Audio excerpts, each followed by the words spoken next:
Hej allesammans! Att lära ett nytt språk är en av de roligaste grejer jag vet. Och jag nu som en amerikan har bott i Sverige i lite över 4 år. Och för mig att komma in på en helt ny språk från ingenting innan jag flyttade hit, det tog mellan 1 och 2 år att vara riktigt säker på mig själv på ett helt nytt språk. In this video, I'm gonna give you 5 of my best tips to learn a new language.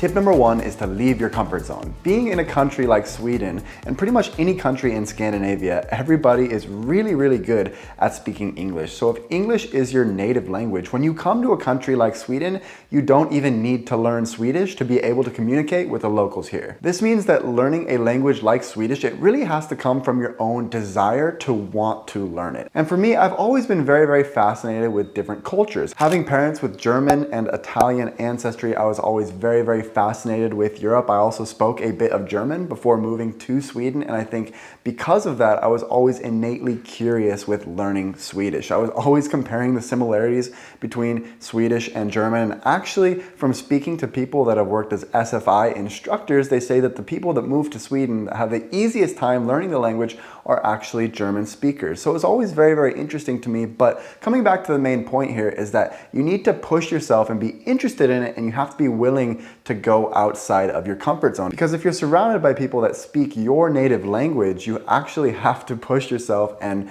be willing to be a little bit more uncomfortable in order to learn. Because in reality, if you wanted to just stay within your bubble, within your comfort zone of only speaking English, you could completely get around and be fine. I actually think this is one of the reasons why a lot of people think that Swedish is a difficult language to learn, when in reality, it's a Germanic language just like English, and it's listed as one of the easiest languages to learn for native English speakers. The second tip I have for learning a new language is to act like a child. Children have this very natural energy about them where they're not afraid to make mistakes, and by making these mistakes, you're gonna learn a lot throughout the process. And I think this goes with learning any sort of new skill in life. You can't be afraid to mess up, because a mistake is just a learning opportunity. I think of Michael Jordan, who's known as probably the best basketball player, if not athlete, of all time. And he says, I've missed and I've missed and I've missed game-winning shots throughout my career, all types of situations where everybody was relying on me, and I've missed over and over again,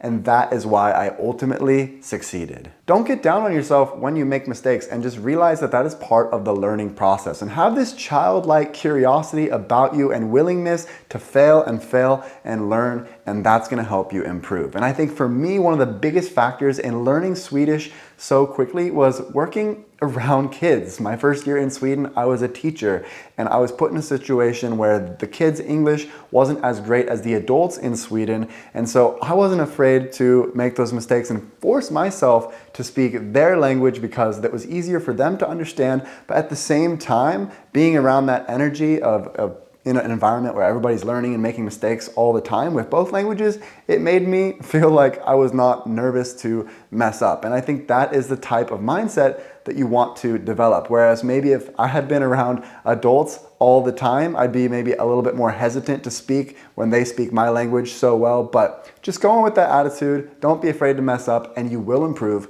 much more quickly. Even to this day, after 4 years of living in Sweden, I make grammar mistakes from time to time. I change N and et, and sometimes I'll listen to myself on camera and think, wow, I sound really funny. I'm not pronouncing things the way I think I am in my head, and that's totally fine. The thing with a language, it's not mathematics. It's not like there's a right answer and a wrong answer. The thing is, if you can speak and make yourself understood by the listeners, and you understand what they're saying, even if it's not perfect, that's the most important thing. Tip number 3 when learning a new language is to constantly talk to yourself in that language that you're trying to learn. Oftentimes, I remember when going through this process, for example, one thing I would do is I would always watch Netflix or any sort of TV shows I was watching with the language I was trying to learn with the subtitles, so I was constantly picking up new vocabulary and new words. And then if I wanted to speak to somebody, I would try to formulate those sentences in my head beforehand. I remember I had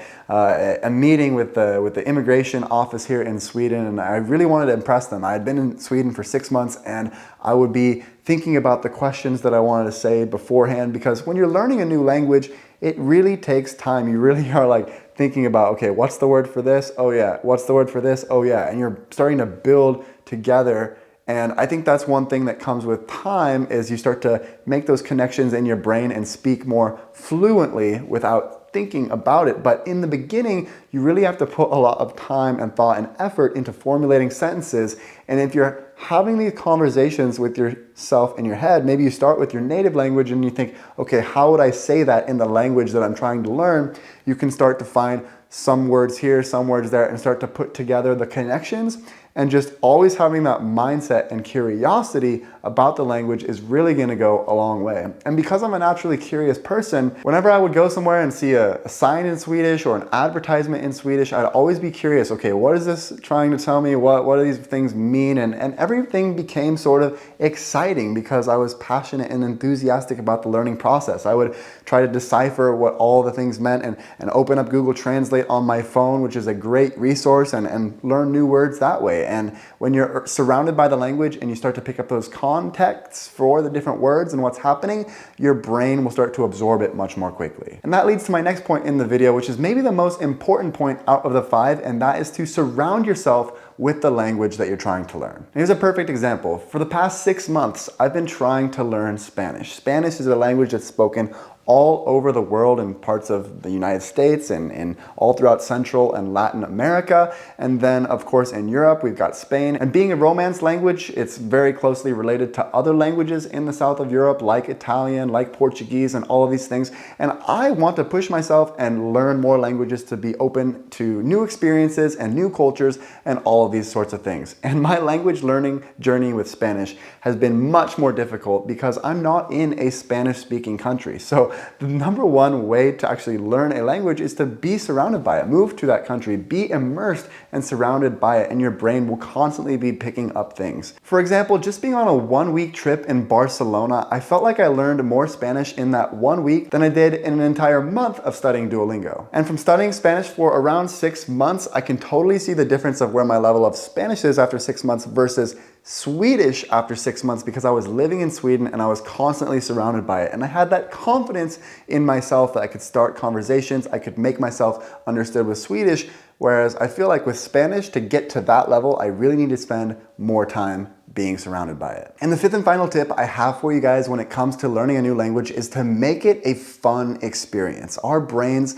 are drawn to activities that are fun and exciting. And I think with anything in life, when you're finding an activity that is fun and stimulating and engaging, you're likely to do it more. And that's the key. For me, I think it's really fun to socialize and speak with other people. And I'd much rather be doing that than sitting behind a desk or sitting behind a screen trying to learn the language that way. So I'm trying to have engaging experiences, speak with people as much as possible. Don't be afraid to make those mistakes, but make it enjoyable for yourself, and then you're gonna learn so much more quickly. And one thing I'm doing to take my Spanish to the next level is I just enrolled in a program, a course, a Spanish course by my friends at ELANS. Enjoy learning and never stop. Here's what they say about making it more fun to learn a foreign language. But something that also works, we always recommend, is find your interests and do a lot of that. So if you like music, listen to a lot of Spanish music. Maybe do you like to watch